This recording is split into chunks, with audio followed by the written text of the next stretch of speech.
Welcome to literary orchard. आज की video एक छोटी सी वीडियो है। It is about 7 university wits, जिनके बारे में हमने पिछली वीडियो में जाना है कि यूनिवर्सिटी विट्स कौन थे, टाइटल उन्हें कैसे मिला और किस तरह उन्होंने स्ट्रीट ड्रामास को कमर्शियल ड्रामा में ट्रांसफॉर्म किया। लिटरेचर की हिस्ट्री के सीक्वेंस को पूरी तरह फॉलो कर ये वीडियो पोस्ट किए जा रहे हैं ताकि सारे एजेस का डिटेल्ड इन्फॉर्मेशन आप तक क्रमशः मिलता रहे। के लिए चैनल द लिटरेरी ऑर्चार्ड को सब्सक्राइब करें और कोई भी वीडियो को स्किप ना करें। So let's know about the 7 university wits के वर्क और उनके कंट्रीब्यूशन के बारे में। Christopher Marlowe lived between 1564 to 1593 and he is called a dark genius. Famous works are Dr. Faustus, The Jew of Malta and Tamburlaine the Great. Literature में उनका contribution है blank verse, जिसे हम अनराइम्ड एम्बिक पेंटामीटर कहते हैं। It is often called Marlowe mighty lines. It means Marlowe जाने जाते थे अपनी इस राइटिंग स्टाइल के लिए। एम्बिक पेंटामीटर क्या होते हैं, इस तरह के छोटे छोटे इन्फॉर्मेशन के लिए शॉर्ट वीडियोस को देखते रहें। He influenced by creating heroes, they were full of power and passion. यानी उनके समय में ट्रेजिक हीरो का जो क्रिएशन हुआ ड्रामा में, वो फुल ऑफ पावर्स होते थे और पैशनेट होते थे।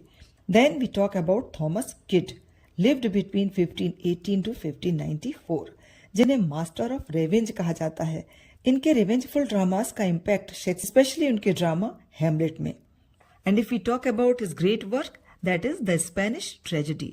उनके कंट्रीब्यूशन को इंग्लिश ड्रामा में देखा जाए तो रेवेंजफुल ड्रामा ही उनकी, यानी कि ऐसे ड्रामास जिसमें कि रेवेंज की भावना होती थी, बद की भावना होती थी, और उसमें the appearance of ghost, madness, blood bath और play within the play, इन सभी की शुरुआत उनके समय में मानी जाती है।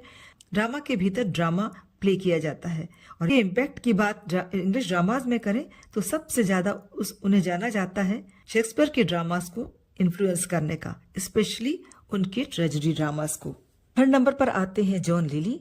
ही is known as stylist. Stylist उन्हें इसलिए कहा जाता है कि उनके प्रोज में, इंग्लिश प्रोज राइटिंग को एक पॉलिश्ड और ornamental style the. If we talk about his important work, that is Anatomy of Wit and Endymion, उनका इम्पैक्ट देखा जा सकता है इंग्लिश लिटरेचर की रोमांटिक कॉमेडीज में। Talk about Robert Greene, who lived between 1558 to 1592, and if we talk about his work, that is Friar Bacon and Friar Bungay, उनका contribution है, इन्होंने रियल लाइफ और फैंटेसी को एक साथ मिलाकर कॉमेडी को एक नया शेप दिया, जिसमें सच्चाई और काल्पनिकता का मिश्रण दिखता है।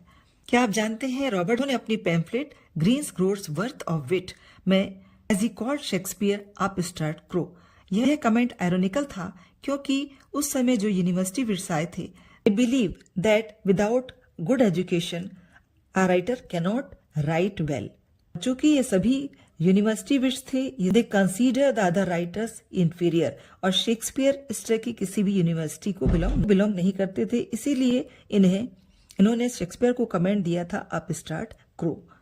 और अब हम जानते हैं जॉर्ज पील, थॉमस नैश और थॉमस लॉज के बारे में। रॉबर्ट पील को जाना जाता है उनके पोइटिक ड्रामास के लिए, and its name is arrangement of Paris. Thomas Lodge, his famous contribution was Rosalind, जो कि शेक्सपियर के drama as you like it का प्राइमरी सोर्स माना जाता है। और अब लास्ट में आते हैं William Nashe, who wrote the unfortunate traveller, also known for his picaresque prose fiction. ये थे वो 7 यूनिवर्सिटी विट्स